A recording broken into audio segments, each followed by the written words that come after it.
Bom, gente, então como nós estávamos conversando aqui na nossa última aula, até 1488 os portugueses navegam por esta costa atlântica do continente africano.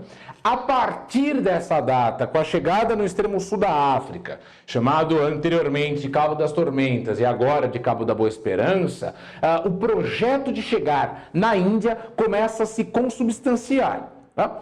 E o rei, na época era o rei Dom João II de Portugal, ele dá bastante impulso para essas navegações atlânticas.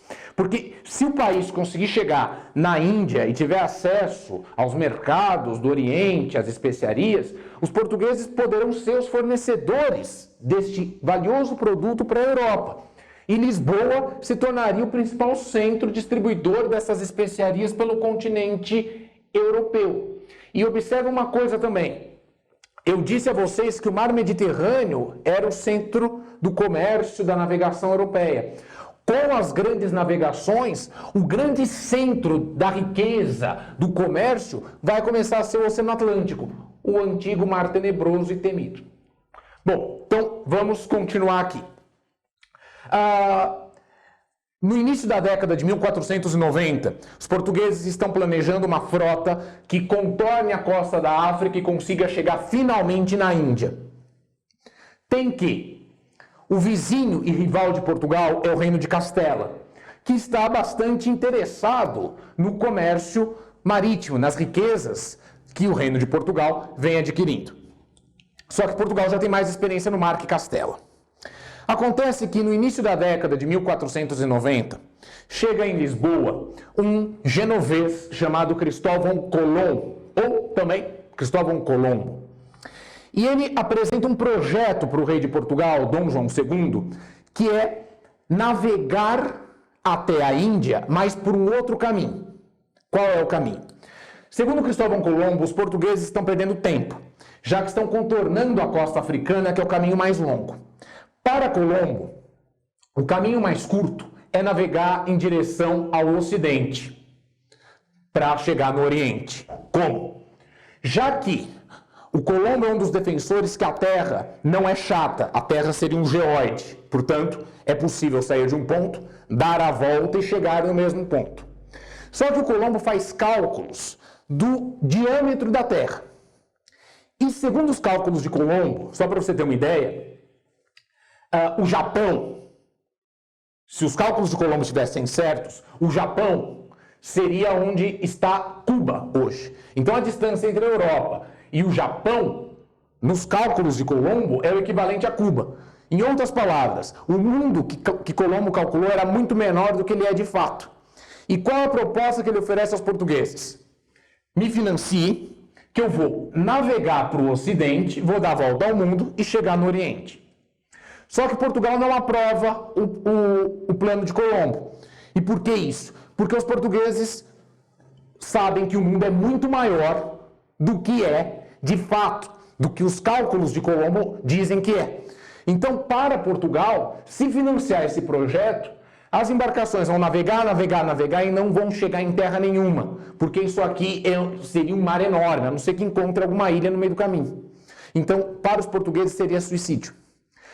Só que Colombo envia o seu projeto para Castela. Como Castela não tem projeto melhor, a rainha Isabel de Castela financia o projeto. Em 1492, Cristóvão Colombo parte do sul de Castela, navegando em direção ao Ocidente, com o objetivo de chegar nas Índias. Em outubro de 1492, ele atinge ilhas no Caribe. Em 1492. Ele acredita que chegou nas Índias. Tanto é que os habitantes das ilhas, ele vai chamar de índios. E ele retorna para a Europa. Só que ele retorna para Portugal, com o objetivo de esfregar na cara do rei português, que aquele projeto que Portugal se recusou a pagar, finalmente deu certo. O problema é que o rei de Portugal não gosta nada de saber disso e ameaça Castela de guerra, caso os castelhanos não entreguem esses territórios para Portugal. Na época, os portugueses tinham se desenvolvido muito, tinham se enriquecido muito com o comércio africano. E Portugal era a maior potência marítima da Europa. E para evitar um confronto com os portugueses, Castela resolve negociar um acordo que levaria a uma partilha do mundo, uma partilha das terras conhecidas e ainda por conhecer, entre as coroas de Portugal e as coroas de Castela. Esse acordo, ele sai mais ou menos 1 ano e meio depois do que ficaria conhecido como o descobrimento da América, que é o chamado Tratado de Tordesilhas. O Tratado de Tordesilhas é assinado em 1494. E o que ele estabelece? A partilha do mundo entre a coroa portuguesa e a castelhana a partir de um meridiano. O acordo seria o seguinte: existe um arquipélago, um conjunto de ilhas, no centro do Oceano Atlântico, chamado Cabo Verde, que pertenceu a Portugal até o século XX. Hoje é um país independente. O Tratado de Tordesilhas estabeleceu o seguinte: a partir do arquipélago de Cabo Verde, nós vamos contar umas 370 léguas a oeste do arquipélago. E nesta altura, vamos colocar uma linha vertical, imaginária, que separaria o mundo em duas áreas, em 2 hemisférios. Todas as terras a oeste desta linha pertenceriam à coroa de Castela. E todas as terras a leste da linha, pertenceriam à coroa de Portugal. Observa que os territórios que Colombo havia atingido ficariam para a coroa de Castela. Os portugueses resolveram ceder esse território para Castela? Como assim? A documentação histórica ela ainda é bastante nebulosa nesta questão. Ainda faltam informações, é um momento bastante lacunar da história. Mas o que se acredita é que, como houve um intervalo de anos entre o que se chamou de descobrimento da América e a assinatura do Tratado de Tordesilhas, isso teria feito os portugueses pensarem. Como os portugueses já tinham uma experiência no mar bem anterior aos castelhanos, eles começam a pensar o seguinte: não é possível que aqui seja a Índia. Não faz sentido, porque a distância é muito curta. Nós sabemos que existe a Escandinávia, que eu não desenhei, a Suécia, a Noruega, se sabe que tem a Islândia, que já era colonizada desde o século IX, e nós chegamos no extremo sul da África. Portanto, a distância entre norte e sul é grande. Sendo assim, a distância leste-oeste não pode ser pequena. Não faz sentido.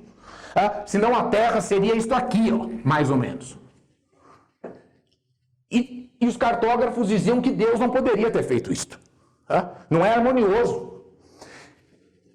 Só que o que os portugueses querem? Vocês concordam comigo que os castelhanos deram um passo muito grande? Que se você pegar a expansão portuguesa, você vê uma lógica, né? Navegando pela costa africana. Vão começar a fundar uma série de pontos na costa da África, chamadas feitorias, que eram entrepostos comerciais, como essa região de São Jorge da Mina, que era uma área rica em ouro, por isso mina. Mas a expansão portuguesa se dá pela costa africana. Os espanhóis logo de primeira já entram na América. O que fica na cabeça de Portugal? Castela precisa ser tirada da jogada. Se você parar para pensar, na época era impossível você precisar exatamente onde passava essa linha, gente. Não tem como.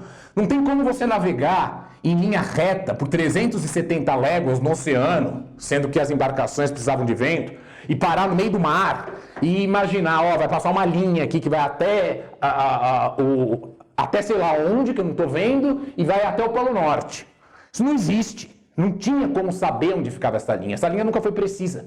E por que a linha foi assinada? Para Portugal ganhar tempo. Os portugueses sabem que a costa da África é o caminho para chegar na Índia. Então, o que eu preciso fazer? Eu preciso jogar os espanhóis para longe disso. Ah, mas você falou que a linha não é precisa. Não é mesmo. Você pode achar que a linha está para cá, está para lá, mas de qualquer forma, Cabo Verde está aqui. Eu jogo a linha para o oeste de Cabo Verde. A África está aqui. Ou seja, de qualquer forma, os espanhóis ficam para fora da África. A África é garantida como área portuguesa. O objetivo da assinatura do tratado é fazer Portugal ganhar tempo. Aonde vai passar essa linha não me interessa. Tanto é assim que 4 anos depois da assinatura do Tratado de Tordesilhas, é enviada uma nova frota, comandada por Vasco da Gama, que é considerado um dos maiores nomes da história portuguesa, que percorre o Atlântico e consegue chegar no Oceano Índico, a terra de especiarias, em 1498. Um dos anos mais importantes da história portuguesa, e que Portugal vai começar a manter comércio com o Oceano Índico, com a área de especiarias, e Lisboa vai começar a se tornar a principal cidade portuária europeia. Tá bom? Já estamos chegando no Brasil e vamos tocar nesse assunto na próxima aula. Até lá.